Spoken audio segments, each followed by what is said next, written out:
So we are discussing from the third chapter of Gita.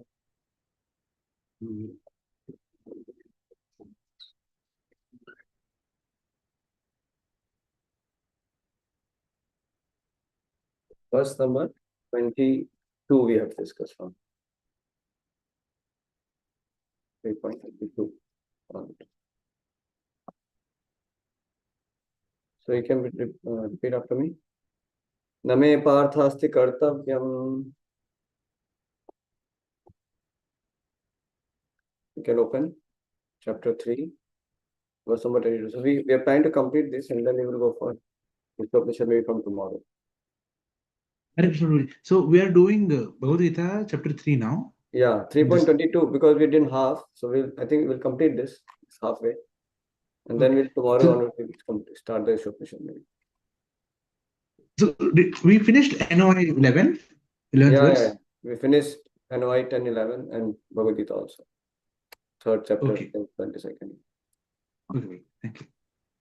So, yeah. So 3.22 we can open Bhagavad Gita.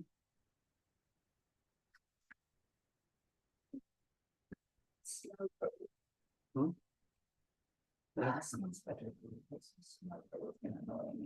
Where? If I close the door. Also, leave it. Let's take this as.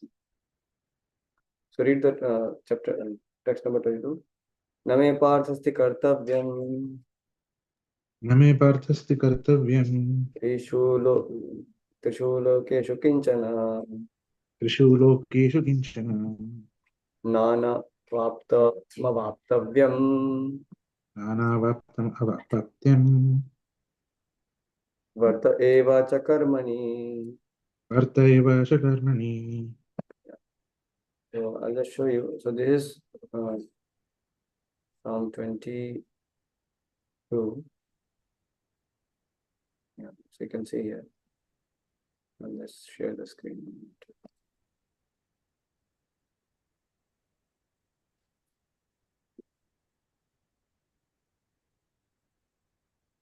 You can see now. So we are discussing right now how even the self-realized person, even though he's not obliged to do work because he's on the detached platform, he's self-realized. But still he works as an obligation. I mean, just to set an example, yet he works as an obligation, but he's detached, but he just does it for the setting example so that people can relate and there should not be unnecessary disruption in the society. So he gives the example of Janak Maharaj. So this is what is going on. And Krishna also says that even for me also there is no work which is prescribed for me. But even Krishna also performs the prescribed duties ordained as per what he has taken. Like he was a king and he was in Grihasthashrama, so even he was also performing his duties like that. So within the perspective of Bhakti Yoga also, we are advised to follow our prescribed duties as per Varna and Ashrama. What happened? No, it's really hot. Where is it? Keeps coming for laundry detergent smell. Smells really bad.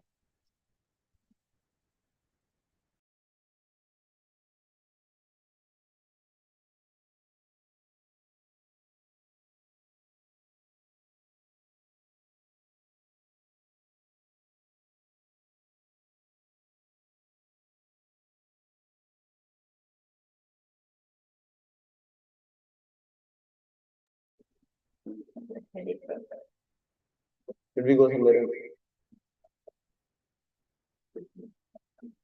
But it is on you. Okay. Okay. It's my book. Oh. You take the word. Okay, so read the translation. Ajit Guru, you can read the translation. Yes, Guru. O son of Pratha, there is no work prescribed for me within all the three planetary systems, nor am I in want of anything, nor have I a need to obtain anything, and yet I am engaged in prescribed duties. Yeah, so you can read the purport also.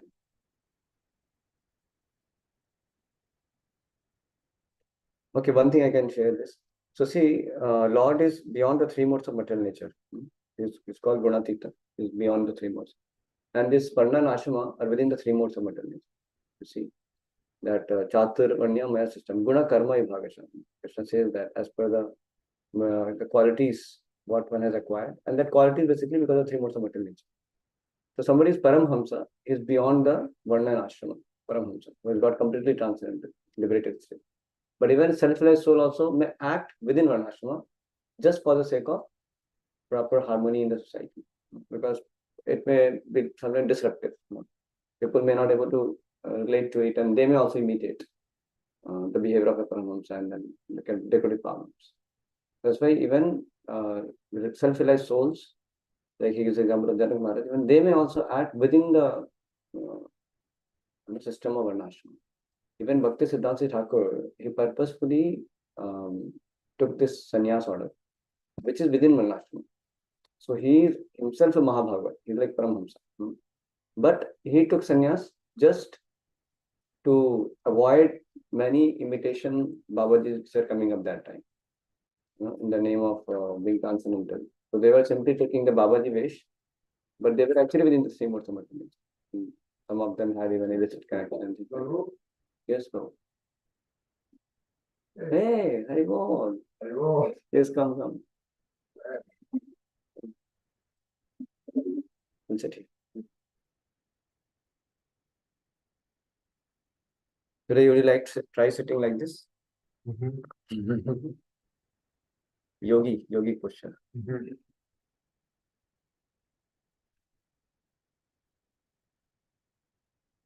See if I can maintain it at all. Half hour. Huh? No, he's. No, my back's a little tight. So I don't find out. So I was saying that so this sannyas order is within Varnashrama, but Bhakti Thakur is not actually within the three modes of material nature. So they are beyond that. Even Bhakti Thakur also took eventually Babaji at that time, but he was a genuine, Paramahamsa like that. So it was said that it was an act of humility of Bhakti Siddhanta Thakur took sannyas, but he was above sannyas. Well, Vaishnava is beyond Varnashrama also. Vaishnava is beyond. It was Bhagavad Gita 22. We are continuing from there. Yeah, 20 verse like that. So here, now what about the Lord?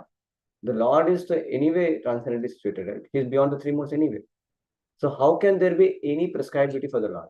Think about it. No? Because all the prescribed duties are within the purview of Varnashrama only. Correct, no? So for the Lord, there is no prescribed duties. Because he is beyond three modes. But still, when Lord also comes, he also does yajna, dana, tapa. See, he also was giving charity. He was also meditating. He was also following his grahastha dharma. He was doing that. So same way, even the self-realized also may do that. Just for setting the right example. Like that. Though they are not obliged, but they may do it just for the sake of setting the example. That's what Krishna is telling. Like that. Yep. But it's nothing wrong if somebody takes a Paramhamsa and he may be, there may be few like that, but one should not imitate. So that's why many times, and especially in Kali Yuga, I mean, for us, for our generations. Yeah. Why? Can we just go through it? No. Why? We cannot. I have a session at another session. What time? 7:30. Can we go to 7:50? No. I have to travel also. We will not again. So we can do later. So what I was saying the last point. Paramahamsa. Yeah, so there is a scope of Paramahamsa. But especially seeing the situation of Kali Yuga and many imitation were happening. So Bhakti Thakur, that's why institutionalized, even he did not further allow that. He just himself took sannyas, and we don't find in his ISKCON also somebody taking up that Babaji vesh and all that. We don't do that. So that is because we are in preaching mission also. So sometimes it may be not understandable for people. And many people were actually losing faith in Vaishnavism because of this imitation Babajis. So many apasantas are coming, and Vaishnavism was appearing very cheap for people. They're thinking they will just wear some gamcha, white dress, and and they will be staying at Radha Kuni, smoking BD and things like that. So this is what they were thinking Vaishnavas are. So say Bhakti Thakur was very strong. Bhakti Thakur also eventually, he removed many Vamsanta, and Bhakti Thakur even himself took sannyas after an order, which was the act of humility. His Paramahamsa somebody took it back. So now he's preaching mission also. So it's important for within his scenario also that people should follow their Grihastha Dharma or Brahmachari Dharma, Vanapastha Dharma, Sannyasa Dharma, whatever Varna and Ashma they are in. And they can cultivate Krishna consciousness and can cultivate the detachment. Like when the Grihastha was there, so he was kind of a bit neglectful. Wife and children and all that. A lot of problems are happening. So his counselor was telling him, you have to give time. You cannot be like that. If you have been joined as brahmachari, that have been okay. But now you are already married and you have some responsibilities. So you can practice Krishna consciousness, but you cannot create disruption in your family unnecessarily. So he would not understand like that. So sometimes people immaturely imitate others. If Grahastha tries to imitate like a brahmachari, it may create some kind of disruption in the society, in the family. Of course, the family members are also able to cooperate and he's able to work with that. That is different thing. But as per the situation, one may have to act in a way which is not unnecessarily becoming disruptive for the family. So, brahmachari has to deal, in his order, what is appropriate for his ashrama, like that. That's why Krishna also says that one should actually try to follow his own prescribed duties within Varna and Ashrama. Even Krishna also sets that example. But we are not here we are not Varnashrama Vadis. That also we have to know. Vaishnavas are beyond Varnashrama. In the sense that we understand Varnashrama to be material, to go. So the goal is not to just follow the Varnashrama Dharma. Varnashrama Dharma is for what? It is just for the peaceful execution at social level. To keep the society in a proper functional way, smooth and peaceful, you need Varnashrama. It's mechanical, it's a material mechanical system. But the goal of Varnashrama is that so that your material life is simplified, there is no necessary disruption, disharmony in society, and so that you can focus on devotional service and become detached and go back to body. So it's like a platform. Varnashrama is like a platform. And even if there is some kind of disruption in Varnashrama situation of somebody, still one should continue his devotional service. One should not so my Varnashrama situation is very topsy-turvy, so I cannot do it. No, you can still practice Krishna consciousness. Krishna consciousness is always a priority. But Varnashrama makes the society, stable and peaceful.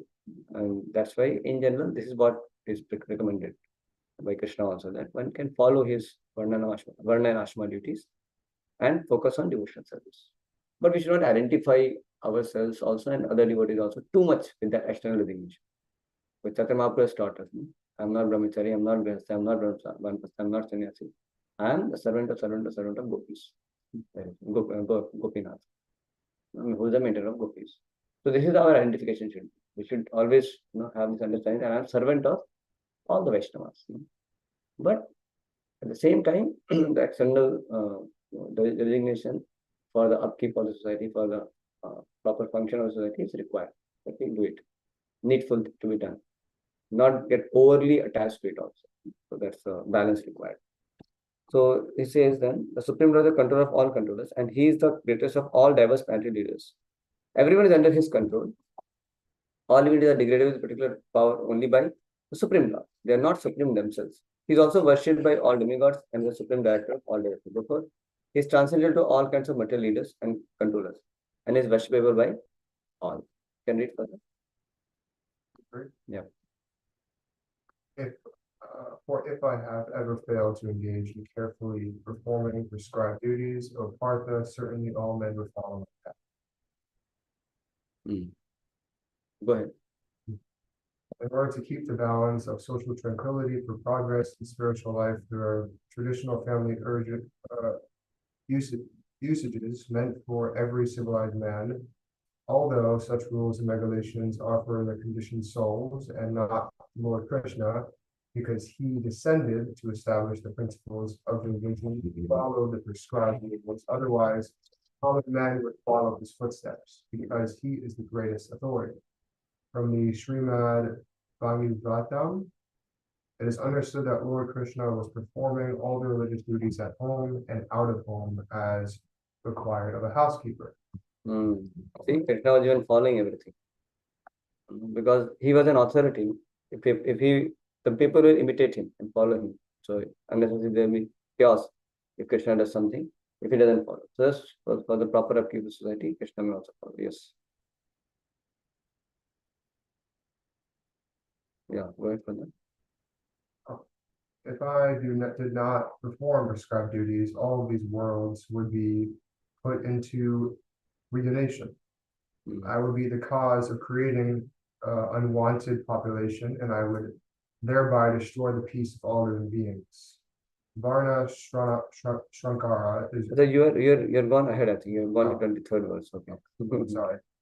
Okay, no problem. So this was, I was reading the previous purport. So it says, since everything is in full opulence in the personality Godhead and existing in full truth, there is no duty for the Supreme Personality Godhead to perform. One must receive the results of work. Has some one who must receive the results of work has some designated duty. But one who has nothing to achieve within the three planetary systems certainly has no duty, because Krishna has nothing to gain in this world. So there is no prescribed duties for Krishna. And yet Lord Krishna is engaged in the battlefield of Kurukshetra as the leader of the Kshatriyas, because the Kshatriyas are duty bound to give protection to the distressed. Although he is above all regulations of the revealed scriptures, he does not do anything that violates the revealed scriptures. No? When he says, so everything is in full opulence in the Lord and is existing in full truth, there is no duty for the Supreme Personality of God. So he has nothing to gain. So same way Vaishnava also has that attitude. He has nothing to gain in this world. That's why he can also perform prescribed duty only for the sake of duty. A self-realized soul also can act within the prescribed duties, within the Varnashrama also. But he can remain fully detached. So he does that prescribed duty for the certain example, and he can do that for the pleasure of Krishna only. So that way that becomes his devotional service only. So now Arjuna is going to fight. He is not going to fight out of prescribed duty actually. Arjuna is fighting on the platform of pure devotional service. So for him, fighting is pure devotional service, not prescribed duty. Because his consciousness is completely purified. He is doing it not to gain any kingdom. No. So somebody is doing to gain kingdom, it's understandable. So for him, the prescribed, it becomes like a prescribed duties. Can we perform the karma kanda or karma yoga to some extent? To degree he is detached from the work and the fruit also. If it is detached from the fruit also, it is attached to the work and attached to the fruit, but it is somewhat for the cause of Supreme. Sakam karma yogi. No connection with the Supreme Lord. If he is simply wanting kingdom, it is karma kandi perspective. That also he is doing prescribed duty. But if he is attached to his duty, not attached to the fruit, then it is nishkam karma yogi. He is not attached to the activity also, not attached to the fruit also. He is only attached to Krishna. But he is doing it because Krishna wants him to do it. Then he is bhakti yogi. Correct, no? So the Gopal will explain this. What if he's doing it because he wants to do it? That's what I'm saying. Then it is what? What it is. If he wants to do it, then it is karma kind. Yeah. If he wants to do it for kingdom. Yeah. There is no connection with Supreme. Yeah. Then it is No, karma what if kind. he does it because he wants to serve the Lord? Then it's karma yogi and bhakti yogi actually. If he only wants to serve the Lord and he has no attachment to the work, nor attachment to the fruit also. Yeah, so Then is bhakti. then you say bhakti yoga. Then is bhakti yoga. Then bhakti yogi is when Krishna tells him he worships him, and if he on his own worships him. Sorry? If he also on his own, like he said, I want to go worship Krishna, like because like for example, like maybe like someone turned like 7 years old and now he sees, oh, his dad is going in and chanting and doing all this stuff. I want to be like my dad. I want to go in. Actually, no. I want to go and also serve Krishna. So then he goes and chants and does service. No, chanting and all the pure devotion like that. I mean, this has it direct. No, I'm saying like I'm doing all of these activities for Krishna. I'm doing all. Yeah.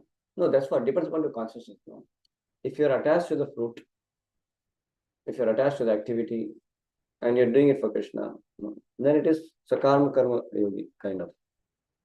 Correct, no? Because more is the attachment to your own work, and you're also attached to the fruit. But okay, it is connected to Krishna, you're happy. Correct, no? So that is sakama karma yogi. But you're not like your teacher may say, no, you do this. Instead of this service, what I'm doing, you do this service. You're happy to do that because whatever pleases Krishna, you're on that platform. Then you're pure devotion. This is pure devotion Prabhu paradigm. also have the, just before I forget, I think this week we should only do Bhagavad Gita because on the weekends we can do the, we can do the show finish because we don't have that many weekends.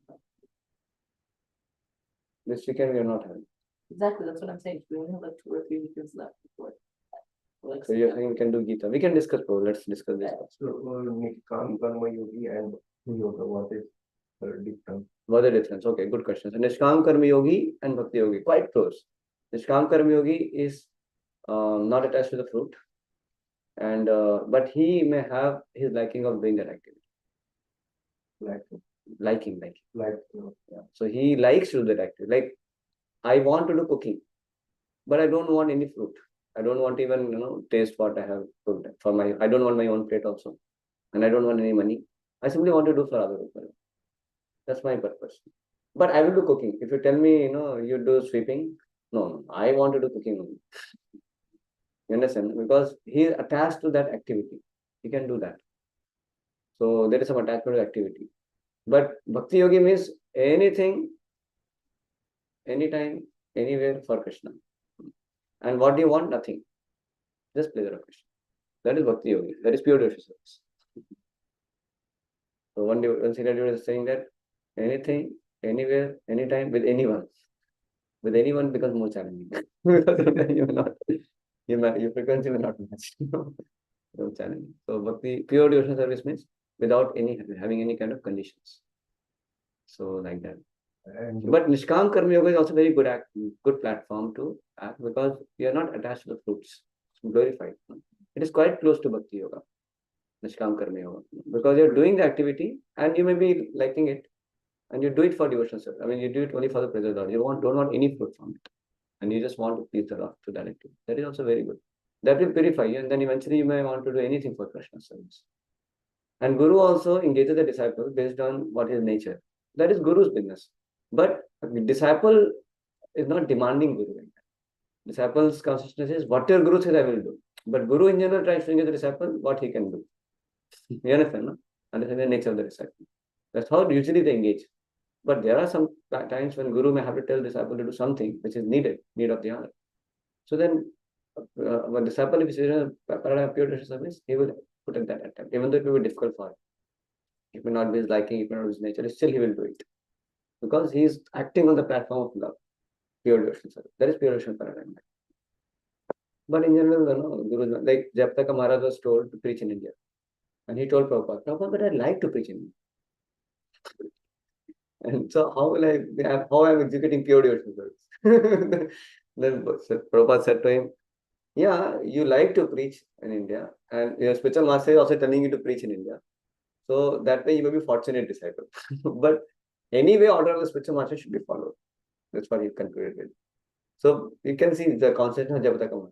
He was resistant to take that instruction of Prabhupada to preach to India because he liked that activity of preaching in India. He was thinking maybe I may act on the platform of the Nishkam Karma Yoga kind. But I want to do Bhakti Yoga. Whatever Prabhupada says, I want to follow. But sometimes what Guru will say, we may like it also. So, but the thing is, but still you may do it.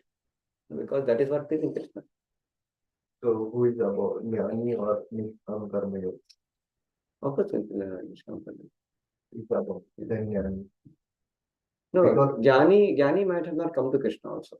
See, when one performs Karma Kanda, he gets purified. Then he may come to some platform of Karma Yoga.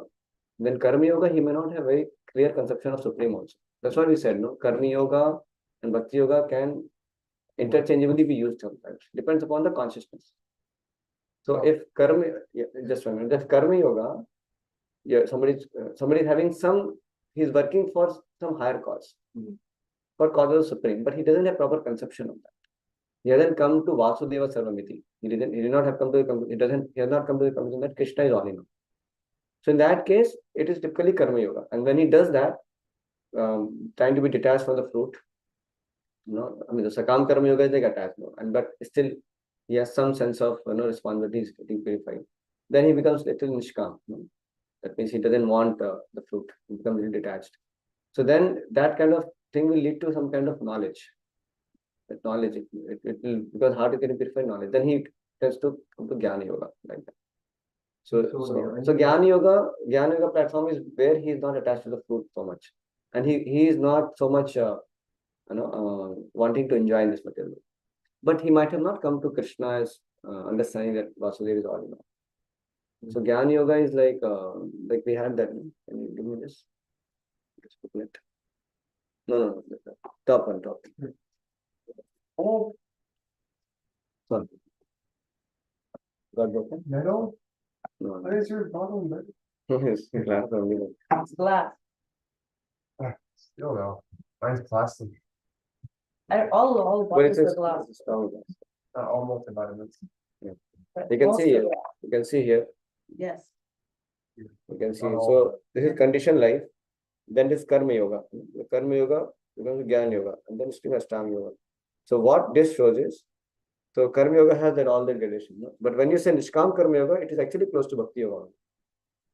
You understand? So it is not like you can say always that here Karma Yoga, so Nishkam Karma Yoga is below Jnana Yoga. You may not say that, because in Karma Yoga also depends upon the person's elevation. If he has become Nishkam Karma Yoga, it is close to Bhakti Yoga. He is even beyond Ashtanga Yoga also. But in general, what happens?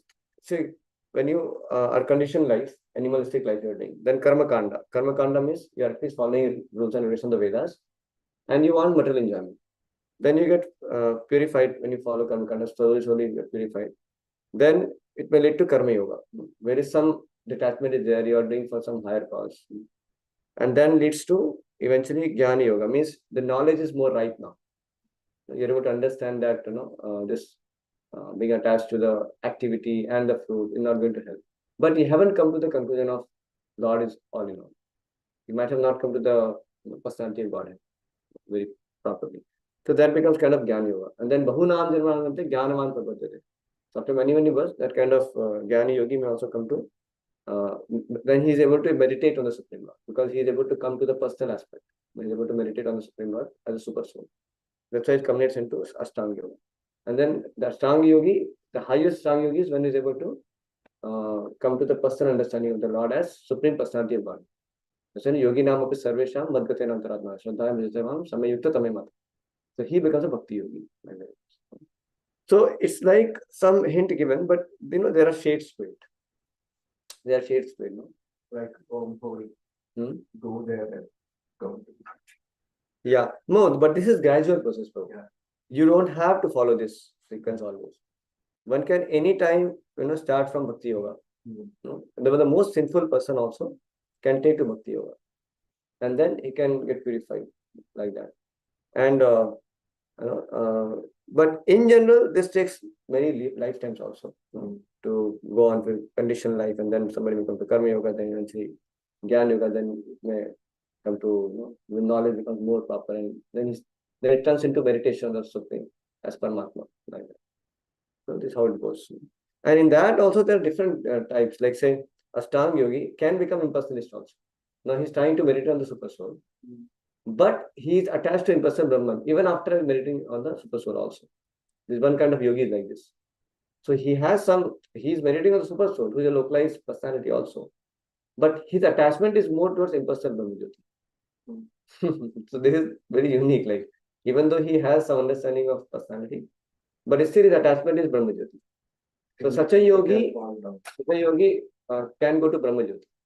But after that, he can again fall back. Again, he may fall because he is not having any stable service to the Lord after going to Brahma Jyoti. Actually, to go to Brahma Jyoti, one should have some respect for the personality of God. Vishwanath Thakur says this. If somebody is Mayavadi, he will not go to Brahma Jyoti also. So Mayavadis cannot go because they are offending the personality of God.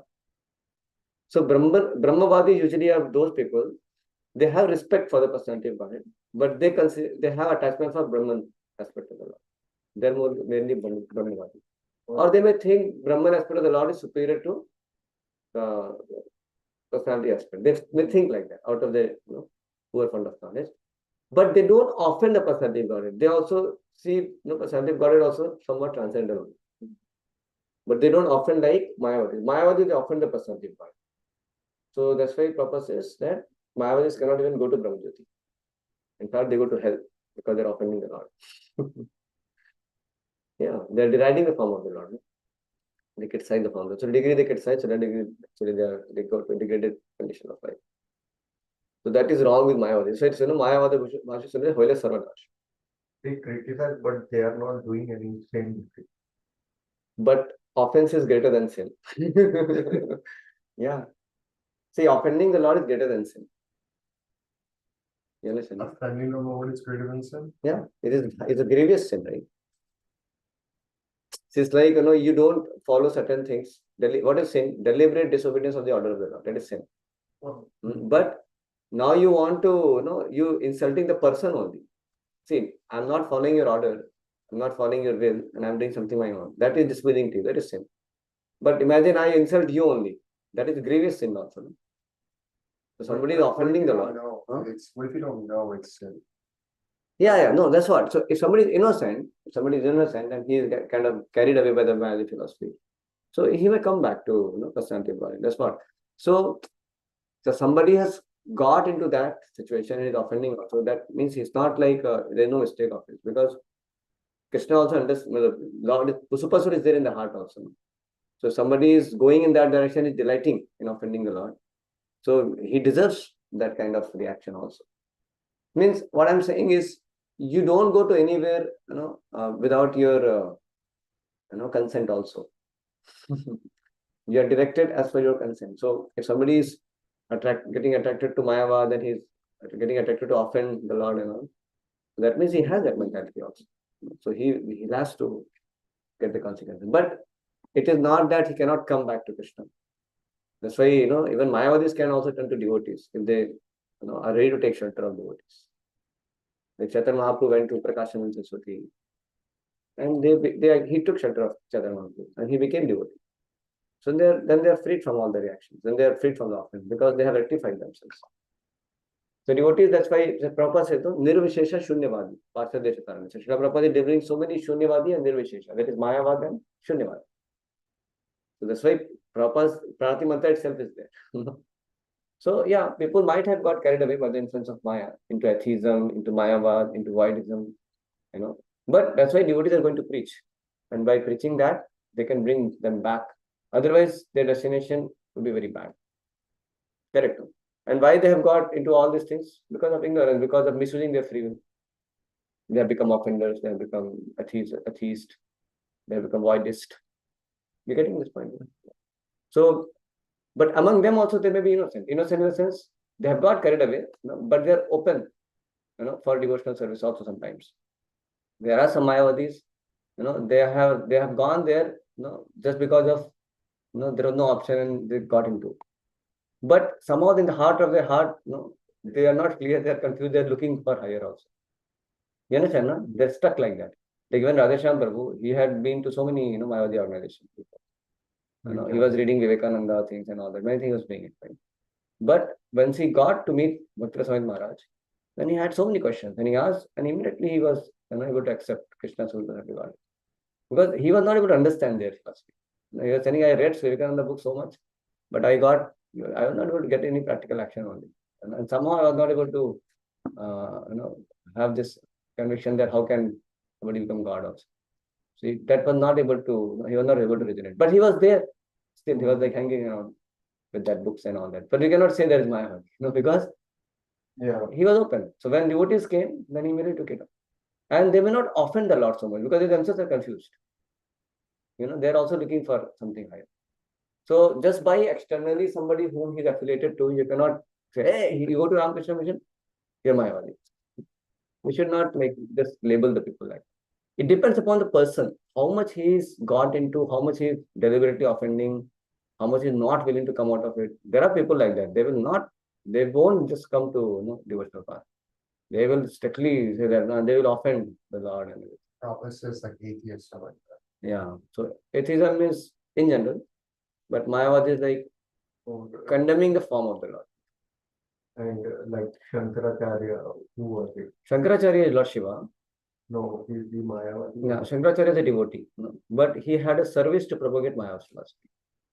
But he himself is a devotee. He's called covered impersonalist. And why one? Krishna only gave this order because otherwise, to distinguish between Vaishnava and impersonalists will be very difficult because impersonalists also worship Krishna. They will also do chanting. They will also worship the Lord. But their motto is to become God.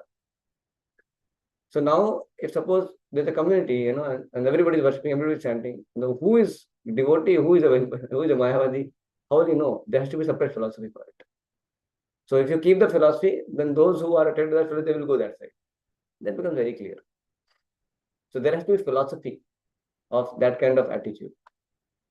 You understand? It's like simple, say there's a temple, and their temple nice things are kept, and then there is some kind of garbage, like that.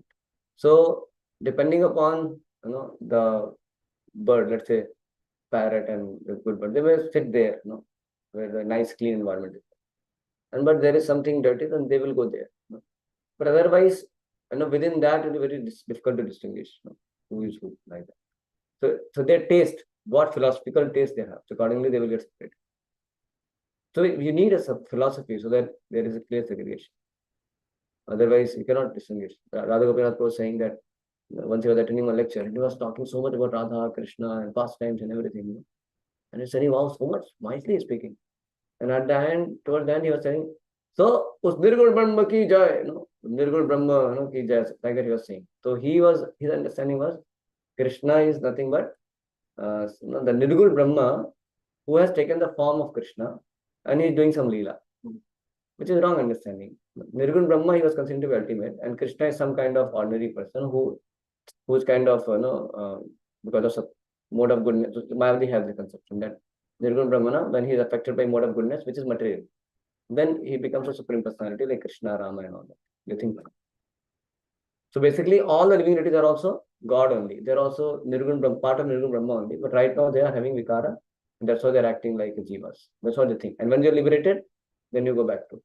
So they will give example like if you have rope, no rope, you put one knot. So this is one jiva. You open the knot, again it is same. So they think that separateness is because of illusion. But once you are separated, once your illusion is covered, then you again become one with God. That's what they think, which is a wrong philosophy.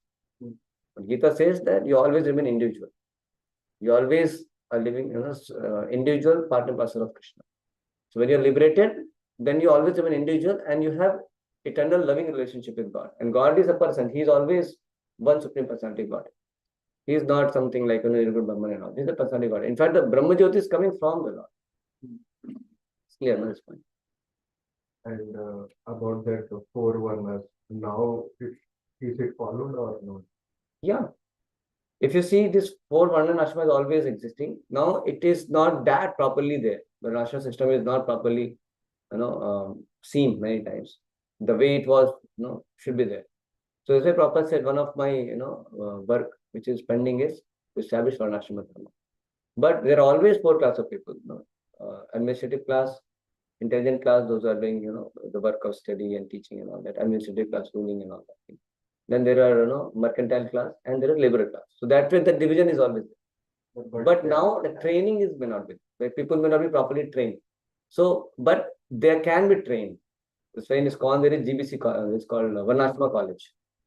So they're trying to teach, and so that people can get equipped with that training also. Prabhupada said, I've come here to train Brahmanas. At least let Brahmana be recruited. If Brahmanas are recruited, then they can make the system further. So ISKCON is working for Varnashrama very hard now. That's why there's farm projects are getting formed. They're creating. And then so that Grihasthas can live in the farm and they can act as per their nature, self-sufficient farm. You don't have to work with factories and nuts and bolts, which is some Shudra job actually. Worse than Shudra, Ugra Karma. It's Ugra Karma it is called. Shudras also don't work in factories, traditionally if you see. They were assistant to Brahman, Kshatriya, Vaishya. But this kind of is like a Shudra plus Ugra Karma. It is like a very ghastly kind of job. Very risky, all smoke they get into. It's very deadly like that. So you mean Vaishnavas also will have this four?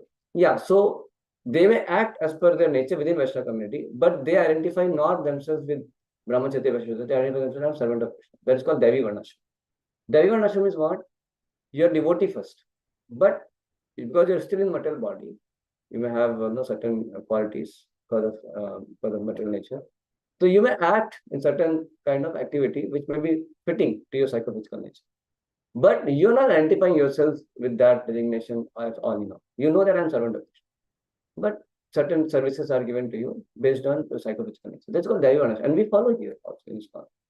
Like you see now, some devotee who has more inclination for reading, hearing, preaching, worshipping, they are given that kind of service. Cooking, like that. So they call Brahminical service.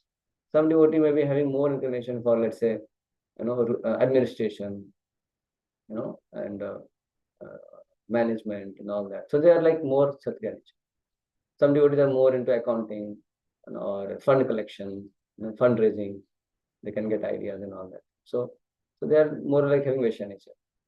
And those who have like they're good assistant, they can follow very nicely, very loyal and follow. They can do the groundwork very good.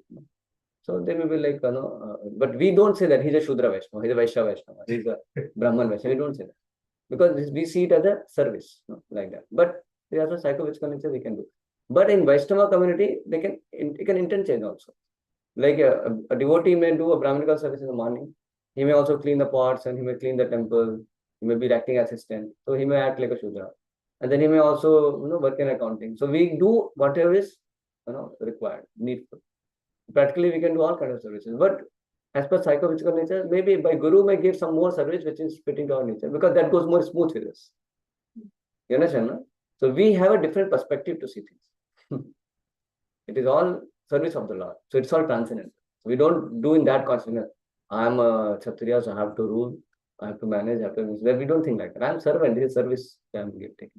It's just the flow of Krishna. Sorry? It's just the flow of Krishna. Yeah, it is a flow of Krishna consciousness. So we do it in a Krishna consciousness. That's called Devi Varnashram. You're getting now? But in society, majority, in society, not everybody will become devotee also. So for majority, Varnashram is required. So then they can remain peaceful. But and then they have chance to take devotional service also. Because that way they will not be so sinful. See, materially, if they're engaged properly, then their mind is not idle also. And they're living a dharmic life because Varnashrama itself is dharma. It's called Varnashrama dharma. Because they will act as per their Varnanashrama. They will follow their Grihastha dharma nicely, they'll follow their whatever dharma is there, nicely, Sti dharma, Pati dharma, they will follow. So that way society will be free from sins also. Then they are more likely to come to Krishna consciousness. You getting this point? So even if they are not devotee, at least they should be in Varnashrama. And for many people who may not be devotees, Varnashrama dharma is required. And then they also have a chance to become devotees. Is this clear? yeah, I had one question. So you told like ISKCON is trying to have that Varnashrama, but why will others who is not following ISKCON will come and join that Varnashrama? No, there it's not required only ISKCON. Broader people also will get benefited by that. Let's say if you establish farm communities and all that, even though they may chant one round, or they may not even chant, they may be well-wisher also. Sometimes they may be well-wisher, but they can also be part of it. Like there are some big in GV. They have many projects also, and many farmers and all that helping. So they're trying to kind of get some kind of Varnashrama situation, empowering the farmers, giving the facility, so they can do their prescribed duties nicely without much jhanjat. Some of them will become devotee also, but not everybody may become devotee. But they will contribute to that Varnashrama situation. They will remain favorable. See, Prabhupada said even 50 years, 60 years before also, even Hindu Muslim also will live harmoniously. They are not so disruption. Because people are doing their duties quite proper, like that. So there is no much this thing fights about religion and all that also. So of course, Varnashrama system is part of Sanatana Dharma, that is for sure. But the thing is, if you establish that, naturally people will find more peaceful environment. And even somebody is not ready for Krishna consciousness, still they can be part of the system. They can do that. They may see the Shudra may work and get money and will be happy. He may not even chant also. They can have a temple also, some implies. They are not devotees also. But they do work peacefully and go. they get salary. But some indirectly, some service to Lord is happening. But they're not chanting. They're not officially devotees also. Some of them become also devotees. So there are good chances that they become devotee also. You understand, no? That way. Originally, there was Sanatana Dharma only. All this other religion came later on. That way. So, Varnashram Dharma was the original, Sanatana Dharma was anyway there. So, if it is established, then majority can actually get benefited by that. It's required for upkeep of the society. And world should know what is Sanatana Dharma is. So then they have to take it. Like even somebody could have told that Krishna consciousness is more about Hindu, Krishna and all that. How the world will take it. But see, world is taking it up. But it's not sectarian. It is natural way of living. The same way Varnashram Dharma is natural way of living. Even other religions also may take it up. You understand? No? That, because that's a very natural and scientific division of society. Yeah. Any other question? Should we go ahead? Okay, so here he says, No, Prabhuji. yeah, Krishna has nothing to gain or achieve, yet he performs his duties perfectly. This demonstrates selfless action. So Krishna acts of compassion, not necessity. The Supreme Lord teaches through his own behavior. So why does Krishna work if he is already complete? What is the answer? For his own reason. For his own- Yeah. For certain example, so that there is, yeah, certain example. Okay, let's read 3.23. यदि ह्ययं न वर्तेयं जातु कर्मण्यतन्द्रितः ममो वर्त्मानुवर्तन्ते मनुष्या पार्थ सर्वशः. Can you read the translation? For if I ever fail to engage in carefully performing prescribed duties, O Master, certainly all men would follow my path. If he fails, then other will also follow his path. Yajat Asati Krishna's authority, then people may also follow. In order to keep the balance of social tranquility for progress in spiritual life, there are traditional family usages meant for every civilized man. Although such rules and regulations are for the conditioned souls and not Lord Krishna, because he descended to establish the principles of religion, he followed the prescribed rules. Otherwise, common men would follow in his footsteps because he is the greatest authority. So, Krishna is performing all the religious duties at home and out of home as required for a household. That we say. So if Krishna stopped acting, Krishna explained the consequences. If he neglected action, society would imitate him incorrectly. So spiritual teachers must understand the effect of their behavior. Leadership carries responsibility beyond oneself. So sometimes we may be, having no obligation for certain things, but just for the sake of, people of society's upkeep, one may act certain ways, like that. Sometimes, like I told yesterday, like Radha Shambhu, he was following that not entering the temple hall for 13 days when parents passed away, just so that not create disturbance to his family, like that. Same way Maharaj also does Shraddha sometimes. So Maharaj is not obliged, but just to keep the tradition, he may do it. They are detached from any kind of those rituals and all, because they are situated as pure devotees. So for them, it is not required. But greatness, so he says, punchline, greatness increases responsibility. And I also gave the example of Prithu Maharaj. Prithu Maharaj and other great Vaishnavas, Ambarish Maharaj, they would sometimes perform even yagyas where demigods also worship. But they would say demigods only limbs of the Supreme Lord. Just for because they're king, they have to present they have to preserve the tradition. Because there are people who are not going to take devotional service also. And there has to be proper systems. So they also can engage in case they're not taking devotional service. So there has to be demigod worship and all that. So when they do yagya, they see demigod as limbs of personality goddess. They are worshipping Supreme Lord. But just to keep the tradition, they may also participate in those. Correct, no? But they are not karma kandi when they are having some like that rituals also. One has to understand. Then text number 3024. No. Utside yurime loka na kuryam karma chedaham Nakuryam karma sankarasya cha kartasyam Karasya pahanyam ima praja. Vanyami Praja. Read the translation. If I did not perform prescribed duties, all these worlds would be put to ruination. I'd be the cause of creating unwanted population, and I would thereby destroy the peace of all living beings. Yeah, so he's telling same points coming. So in order, Varna Shankar's unwanted population will disturb the peace of the generation. In order to check this social disturbance, there are prescribed rules and regulations by which the population can automatically become peaceful and organized for spiritual progress in life. As I said, Varnashrama Dharma is just to keep people peaceful. It is not at all spiritual. Varnashrama Dharma is only so that you follow the rules and regulations of your Varna and Ashrama and you can remain peaceful. You are engaged as per psychophysical nature. But when you take devotional service, then it becomes spiritual. Then you can, but it is favorable for your spiritual progress. Because peacefully you can focus then on spiritual progress. A nice thing. So he's saying the same thing. So we should, however, note carefully that although we have to follow in the footsteps of the Lord, we still have to remember that we cannot imitate him. Following and imitating are not on the same level. We cannot imitate the Lord by lifting Govardhan Hill, nor did he in childhood, what he did in childhood, as the Lord did in childhood. It is impossible for him and me. We have to follow his instructions. No? Yeah, so Lord sometimes may do Ras Leela, that we should not imitate. The Lord does follow all these prescribed duties to keep the proper upkeep of society, peace of society. But we should also know this great personality should be not imitated, but it should be followed the instructions. No? So they will also establish, like how to do prescribed duties. They will do that. But there will be some alaukic leela also, like lifting Govardhan Hill. You cannot imitate.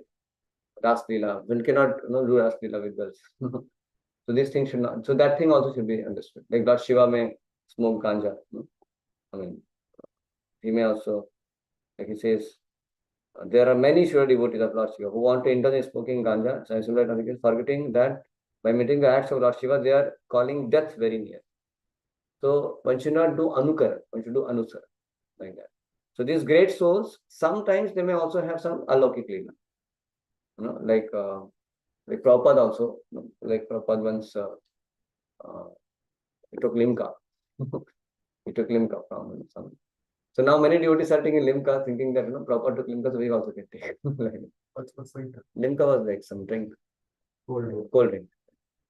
So now Prabhupada he might have done once, and that is also it doesn't affect him because he is situated in a very transcendental platform. Right? But one cannot imitate, that we will also now, like Prabhupada once to understand how this is made very nice, some jalebi or something, or some shop. Prabhupada took it to taste so that he can make for Krishna, can get the recipe. So Prabhupada can absorb the karma and he can do it. But if you also start thinking, okay, I'm just going to take some sweet, because Prabhupada took it, take that example, and with what context, why he took it, and you start taking samosa and jalebi from street shops and all that, that will degrade us. I'm giving a simple example. So, certain great souls should not be imitated like that. Like Narada Muni is a great soul. He is sannyasi, he is a renounced order. But he was preaching to Devahuti, Hiranyakashipu's wife. What is his name? Kayadu. So he was, she was staying in his ashram. So he's like, of course, Narada Muni is a renounced personality in the sense that he's transcendental personality. But still, if you see him like a renounced person, in that perspective, so it's not appropriate, for the Kayadu to stay in his ashram. Anyway, he was giving one-on-one sermon to her. But it is said that they're great souls, it doesn't affect them at all. But one cannot imitate that. Prabhupada there also clarified, so we should not be imitated like that, because it's not proper. No, so if someone asks, like Krishna is setting example, so why not example of Ras Leela? So No, but Krishna is also revealing his intimate pastimes also, because this Ras Leela is not some kind of ordinary immoral act. So Krishna is not only wanting people to just do your prescribed duty and remain in his material world only.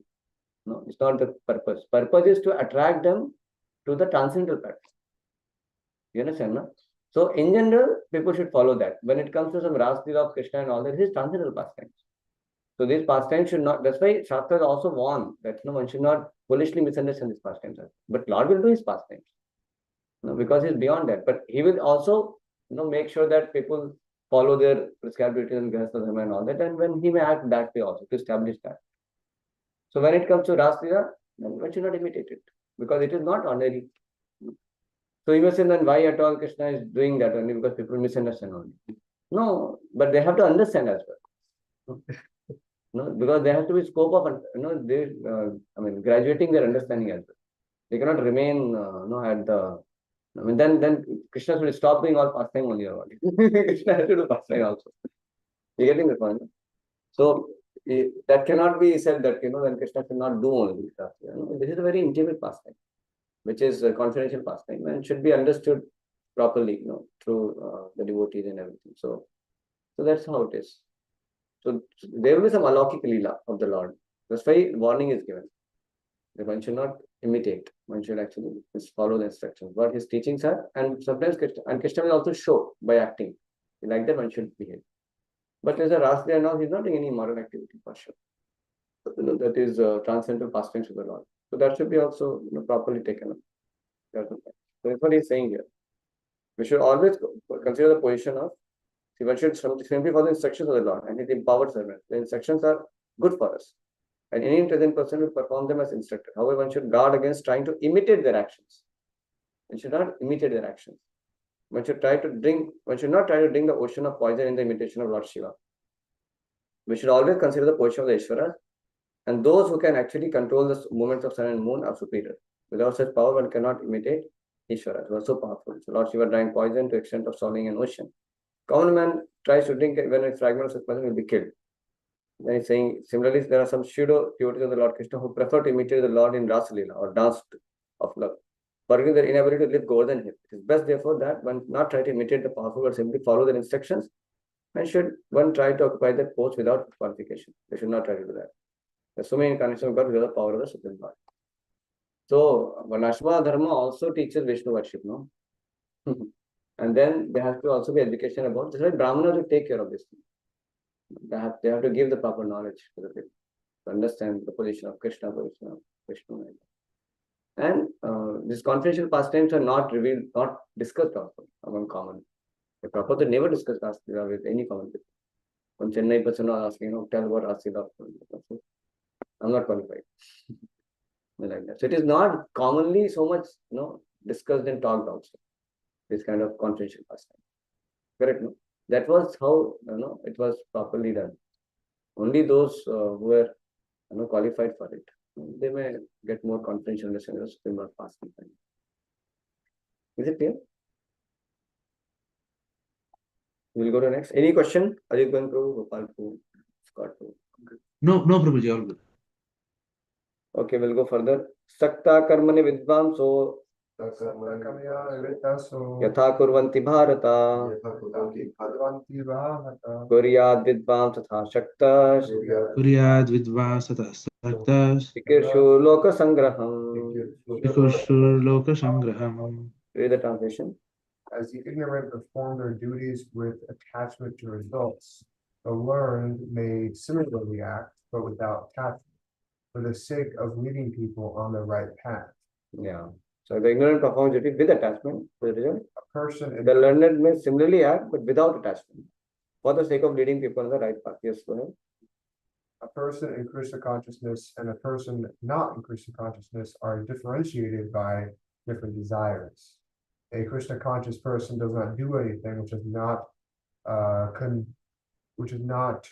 conducive, right, to development of Krishna consciousness. He may act exactly like the ignorant person who is way too much attracted to material activities, but one is engaged in such activities for the satisfaction of his sense gratification, whereas the other is engaged for satisfaction of Krishna. Therefore, the Krishna conscious person is required to show the people how to act and how to engage the results of action for the purpose of Krishna consciousness. Clear, no? Na buddhi vedam janayet jnana, na buddhi vedam janayet ajnanam karma sanginam Karma sanganam dochayet sarva karmani doshayet sarva karmani vidvan yukta samacharan. vidvan yukta smacharan. So 3.25 he says, the previous verse, but I see people work with attachment. The wise also work, but without attachment. Their purpose is to elevate others gradually. So what is the application? Teach according to qualification, inspire rather than condemn. So sometimes some people may be acting out of attachment. So we may educate them. We don't have to unsettle them prematurely. We can educate them. And sometimes great souls also may act as if they are attached to some gratification, but just to lead others. So they may do that. sometimes.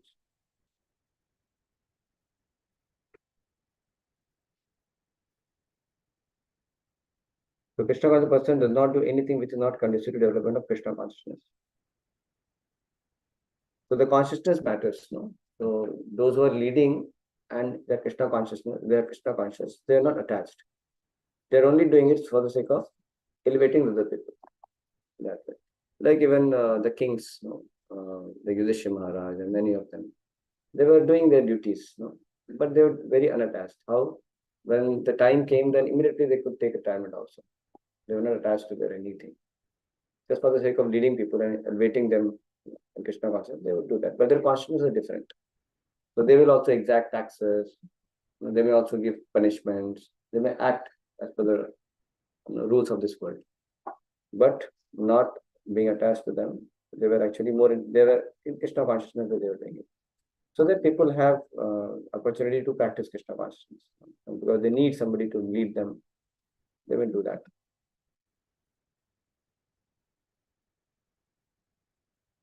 So Krishna next explains that wise devotees should not unnecessarily disturb those who are still attached.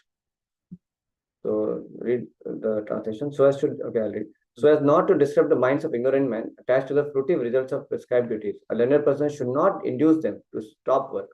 Rather, by working in the spirit of devotion, he should engage them in all sorts of activities for the gradual development of Krishna consciousness. So he's saying that one should not unnecessarily unsettle them, as I was mentioning, because they may not be qualified for that level of maybe renunciation so the one should not unnecessarily settle them. So we should not disturb them also. So like suppose sometimes somebody may be, like for example, somebody is into some kind of demigod worship, let's say, and they are they're doing the prescribed duties well, and they have some worship for demigods and all that way. Now you condemn demigod worship like anything. You go and condemn demigod worship, and they will destroy their faith, and they're not ready for Krishna consciousness also. So what you're doing is simply trying to make them atheists. You understand? No? Because they're not ready. They're not ready for Krishna consciousness. So they're not ready for Krishna consciousness. And you condemn the demigod worship.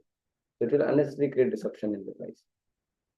So we have to instruct them based on their faith also, or how much they're ready to come up. If they're not ready to come up, so you can take them up if they're ready for it. If they're not ready for it, don't unsettle them and they'll go further down. Like that. So suppose somebody is not ready for Krishna consciousness, then we don't discourage them for being responsible. Like say if somebody is not a devotee and he is in his home, not being responsible in his job and all. So as devotees, we may also just tell them to be responsible. You should work properly, take care of your wife, take care of your devotees also may guide that. It's like, but that is not devotional service, right? When you guide like this, because they have to be responsible, and that will help them eventually to become Krishna conscious. They will become qualified to take higher instructions in Krishna consciousness. Of course, you can tell them, you can chant Hare Krishna, you can do that. But they're not yet ready at all. Then you have to tell them, at least be responsible. No, we can encourage them. It's okay. You understand? We are not telling them you do it, but we are not like trying to unsettle them also. Because they are not ready yet. Useful. it's like someone with a broken foot trying to climb the steps. If you accidentally take them up if you try to pull them up when they're not ready to when they don't have their footing, they might slip and fall. Yeah. Like in Singapore, the devotees Singapore only, I think. So much they preach heavily about demigod worship and all that. What happened? The government banned them. You cannot have temple. They said Hare Krishna fellows are they are just condemning demigod and this and that. So now they don't have temple. They do in the name of some other name. They have some center, but other name they keep it. So see, it can be disruptive. That's what he's saying. So he's writing here. He'll say that the learned Krishna consciousness may act in such a way that the ignorant person working for some gratification may learn how to act and how to behave. Although the ignorant man is not to be disturbed in his activities, a slightly developed Krishna consciousness may directly be engaged in the service of the Lord without wanting for other Vedic formulas. A slightly developed Krishna conscious person may directly be engaged in the service of the Lord without waiting for other Vedic formulas. For this fortunate man, there is no need to follow the Vedic rituals, because by direct Krishna consciousness, one can have all results one would otherwise derive from following one prescribed. If you are able to take it, that's good. So here is saying one more point. Yeah. But through the fruitive activities and sense gratification regulated by the Vedic rituals, one is gradually elevated to Krishna consciousness. Therefore, a realized soul in Krishna consciousness should not disturb others in their activities or understanding, but he should act by showing how the results of all work can be dedicated to service of Krishna. See? So he may not, if they're not ready, no, so he not unnecessarily criticize them. But you can show that how we can offer it to the Supreme Lord and how we can act in devotion by your example. But if they're not ready, as he's saying, ignorant, they're ignorant. So then we may not unnecessarily criticize them too much, that and not unsettle them. Because gradually that will purify them. At least they're following the Vedic system, Vedic flow. So they may get purified and they can come into platform devotion service. But imagine an initiated devotee, he is getting into demigod worship. He's keeping all different demigod murtis in his home and all. Then what one should do? Then one can tell. Because he already is qualified for Krishna one, and then he's getting devoted. So that can be a problem. You don't know. Can say I was in class. No, but keep calling. Again, keep calling.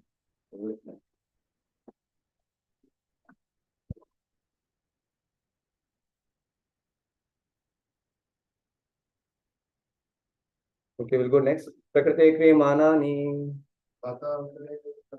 Krite karmani.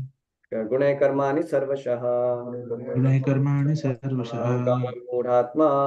Ahankara vimudatma. Karta Hamiti Manyate. Karta aham iti manyate. We read the translation. Are you going to read it? The spirit soul, bewildered by the influence of false ego, thinks himself the doer of activities that are in actuality carried out by the three modes of material nature. Yeah. Should I read the purport too? No. So spirit soul, bewildered by false ego, thinks himself to the doer of activities. So here, where is it? Okay. Yeah, I can go. So here is saying, a Karam Yogi works with detachment and doesn't disturb the ignorant man who think themselves the doers. No? So here he's saying that he's talking about those people who think like that. Because why they think they are the doer? Because the three modes of material nature. The spiritual bewildered with the and that is the ignorance actually. So in ignorance, they act out of false ego. And they think that they are the doer. Correct, no? And then he says, next verse is saying, one who is in knowledge of the absolute truth, Almighty Am, does not engage himself in the senses and the sense gratification, knowing well the difference between work in devotion and work for fruitive results. So he is not ignorant. So ignorant acts because of that false ego. And the person who is not ignorant, he works not that way. He works in knowledge. Understand? No? So there are two different kinds of people. One he works in ignorance, effectively false ego, he feels he is the doer. And others, he is realized. So it says two persons, one in Krishna consciousness, other in material consciousness, working on the same level. They appear to be working on the same platform, but there is vile gulf of difference. They do not know that the mechanism of body is produced by material nature, which works under the supervision of the Supreme Lord. The materialistic person has no knowledge that ultimately he is under the control of Krishna. The person in false ego takes all credit for doing everything independently. And that is a symptom of his nescience. He does not know that his gross body and subtle body is the creation of material nature. The ignorant man forgets that the Supreme Personality Godhead is known as Rishikesha, or master of the senses of the material body. For due to his long misuse of senses and gratification, he is actually bewildered by the false ego, which makes him forget his eternal relationship with Krishna. So this is a very famous verse actually, because of the three modes of material nature. And we think that we are doer, but actually all things are done by the modes of material nature only. His health is carried away. In fact, why different people are attracted to different demigods? Because they are different modes. If somebody is too much in mode of passion, then we are attracted to love. You can sit on chair. Yeah, don't worry. You can sit on chair. Here you can sit.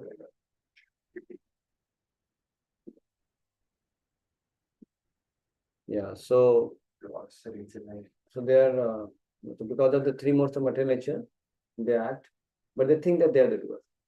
So I was saying that even they're attracted to different demigods. Like somebody is Tamoguna, they will be attracted to the worship of Kali and Shiva and all that. So that is three modes of material nature. Right? Same way somebody is in passion, they may be attracted to worship of Brahma and others. And somebody is in mode of goodness, they may be attracted to Vishnu, but then they can come to pure goodness by worshipping Vishnu. They say pure goodness is quite conducive for devotional service. Why? Because there you develop some appreciation, for devotional activities.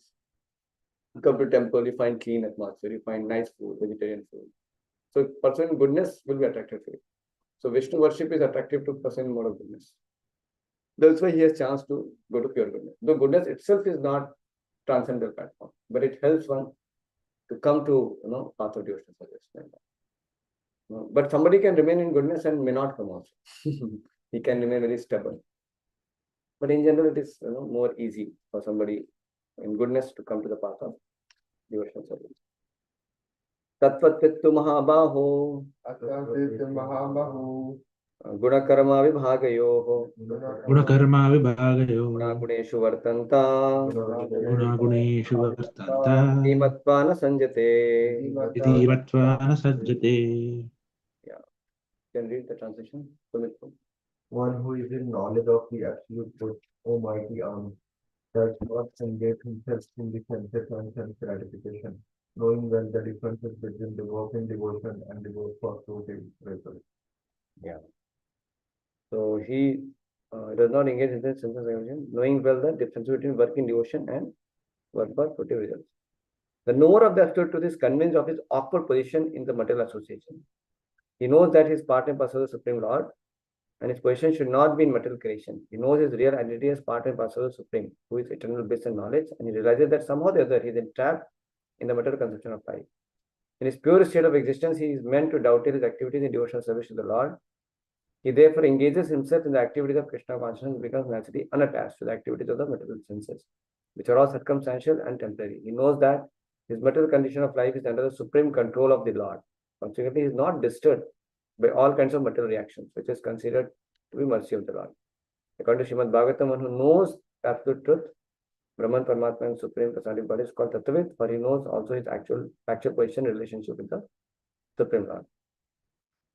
So now the self-realized person who is aware of his position as a servant of the Supreme Personality of Godhead. So basically that kind of Nishkam Karma Yogi. So he works with that kind of detachment. So he is not working like that bewildered person who thinks I'm the doer. Because he knows that he's completely aloof from all his material situations. He is a servant of the Lord. He has that awareness. So he engages himself in activities of Krishna consciousness and becomes naturally unattached to the activities of the material senses. So this, as sadhaka also, this is very important that we always analyze our awkward position. Awkward position means what? We are fallen into this ocean of bitterness. Ai nandatananda kinkaram patitamam vishme bhavam buddha kripyato pada pankaja. So that is that understanding our awkward position and keeping that identification of I am the servant, I am the servant of the Supreme Lord is like this transcendental knowledge, like a blazing fire, which relieves you from all kinds of sense gratificatory and reactionary work. The work which lead to so many reactions. Previously also it came also, right? It's like the transcendental knowledge is like a blazing fire, which destroys this kind of consciousness of a doer, and that way you are not then getting entangled in this material work. So that is how the Nishkam Karma Yogi works, because he is aware of his transcendental position.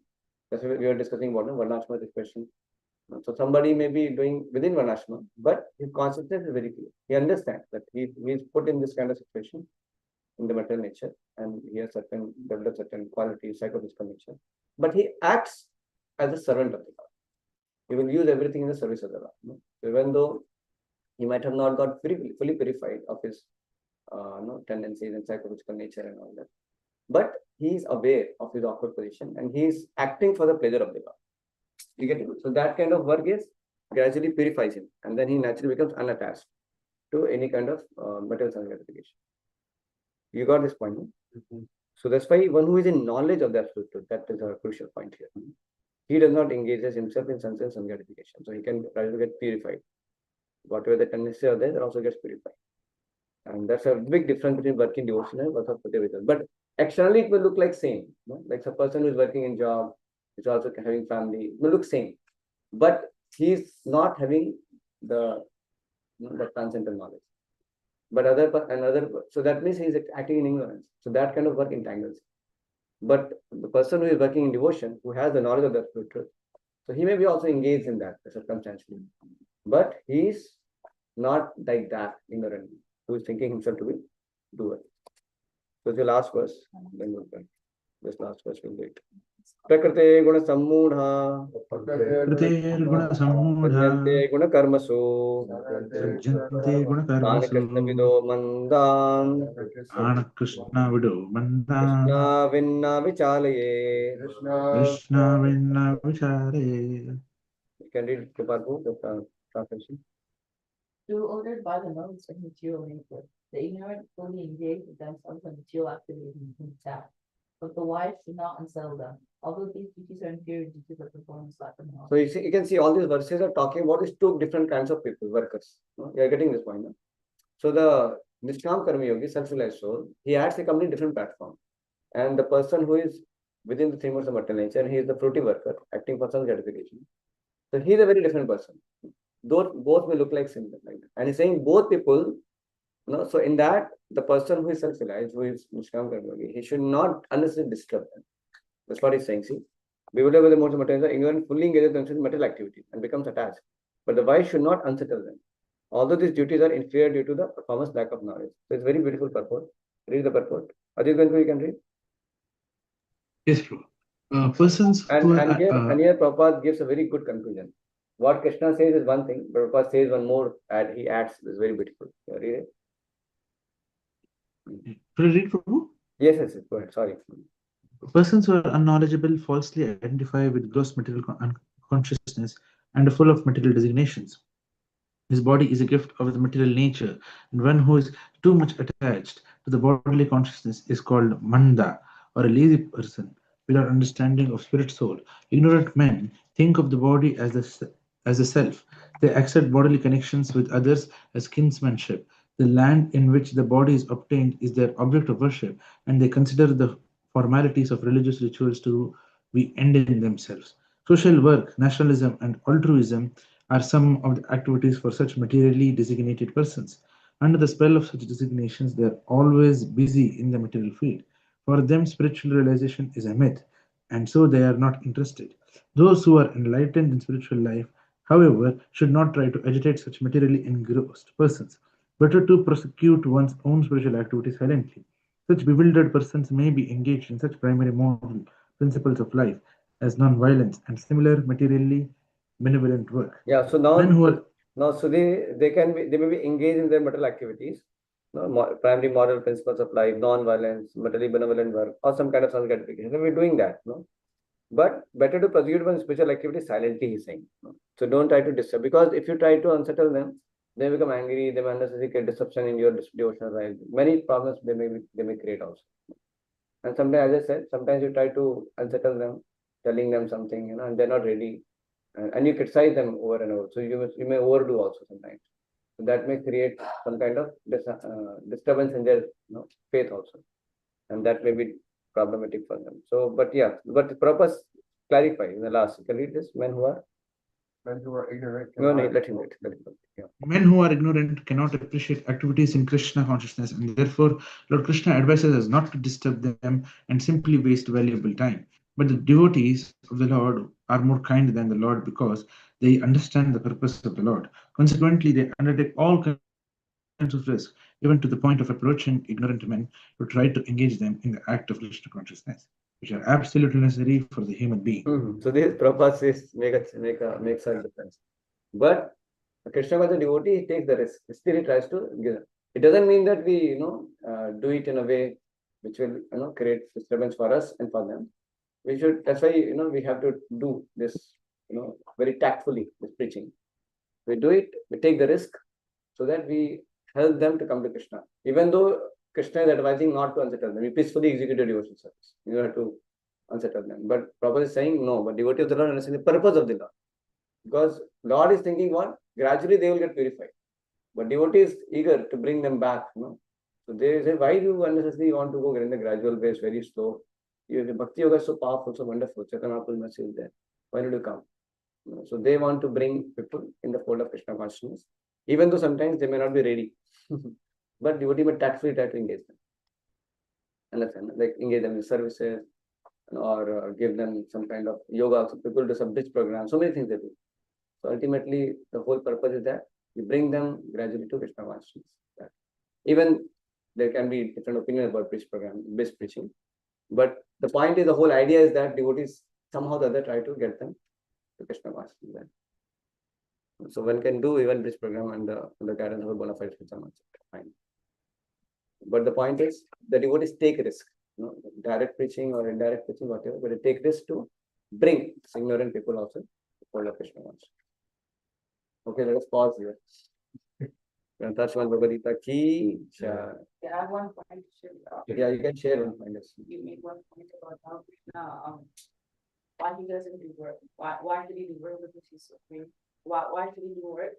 But he's supreme, so why should he do work? And that's because he wants to set example for everyone. Like, for example, he didn't have to lift the boat, and he didn't have to.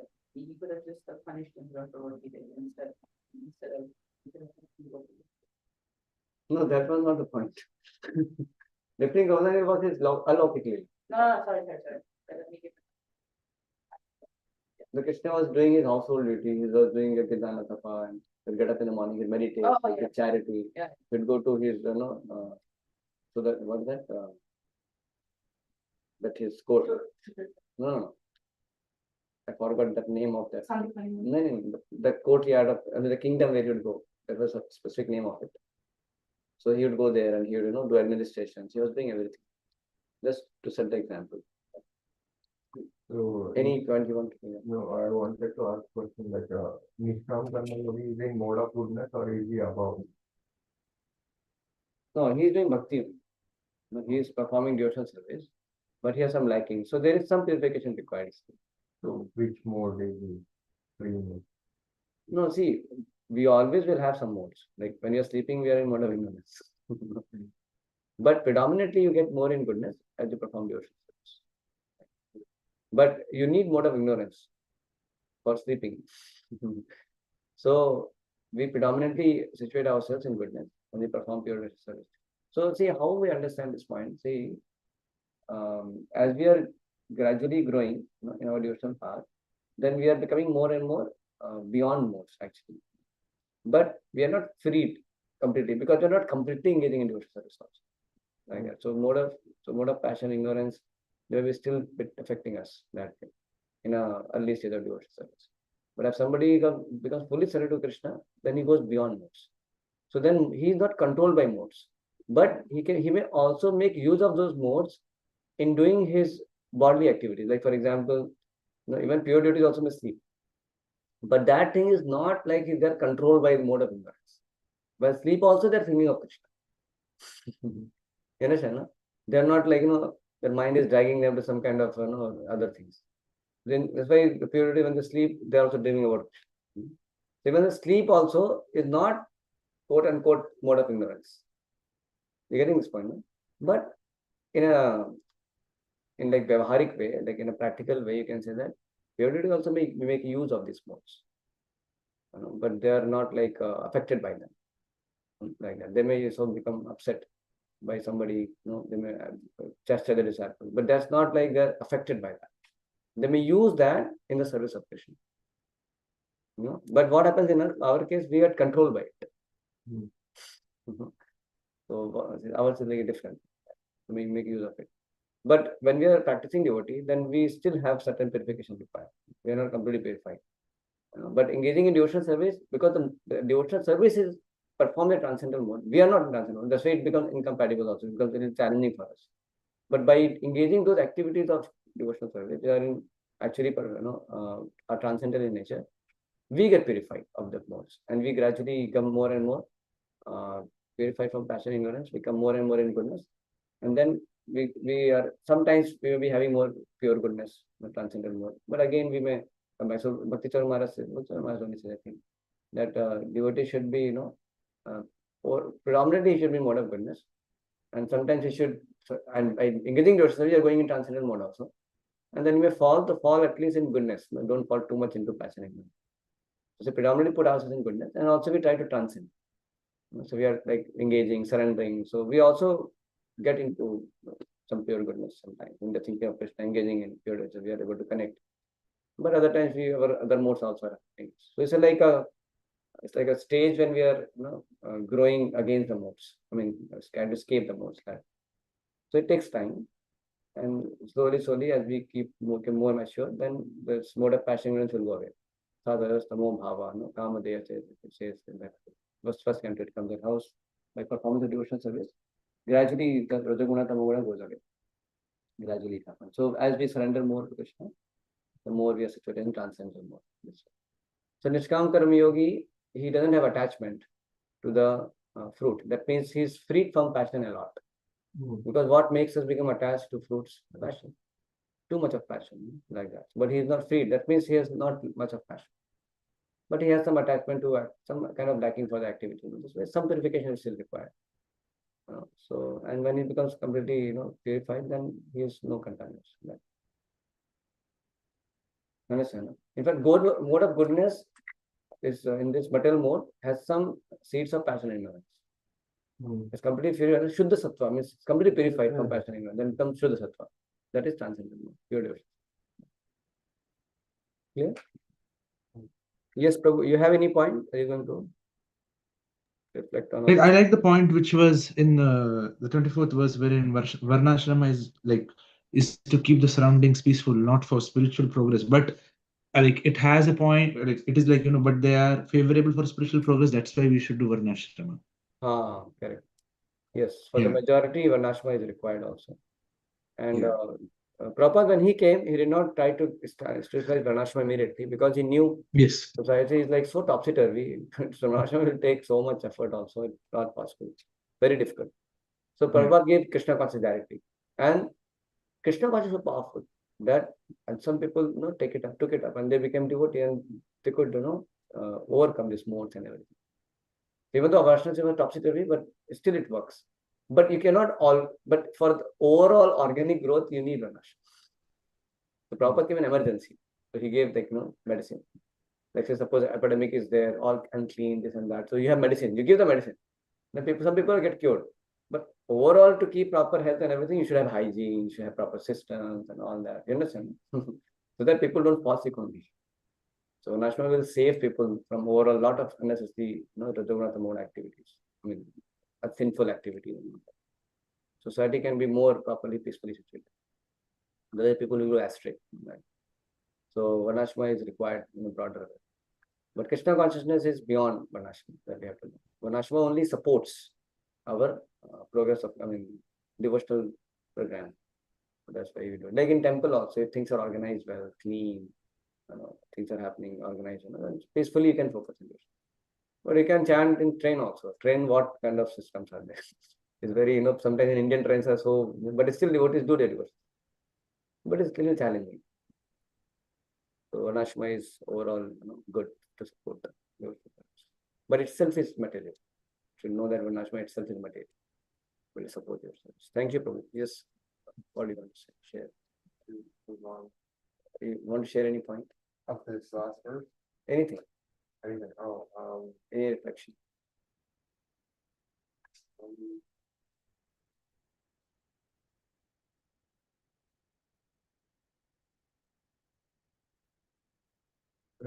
Anything? Oh, I would say like some of my family members are kind of like this. They have too attachment to the body and not to their like true self. And I feel like once I go back home, I'll probably be able to explain maybe some of this and enlighten them a little bit. Okay. You should be careful. If you try to unsettle them, they may become upset with you. Right. Better to perform your devotional service peacefully, especially with parents. And especially more of my brother because he just like it surely help him, but you have to be a little careful that you present in a way that they don't start too much arguing and make your devotional service problematic. They should not create problems for you. Especially with parents, have to be careful. Brother may be still okay because he's younger to you. So yeah, we have to be a little more maturely deal. So we advise in India, we advise not to preach to parents in the beginning because they immaturely deal sometimes. So it becomes problematic. So this kind of verses are good for us. With maturity, compassion, one can take risk, but should be guided also. Prabhupada is saying one should take risk and do, but under guidance. Okay, Prabhupada, let us pause here. Thank you so much. Prabhupada ki jai.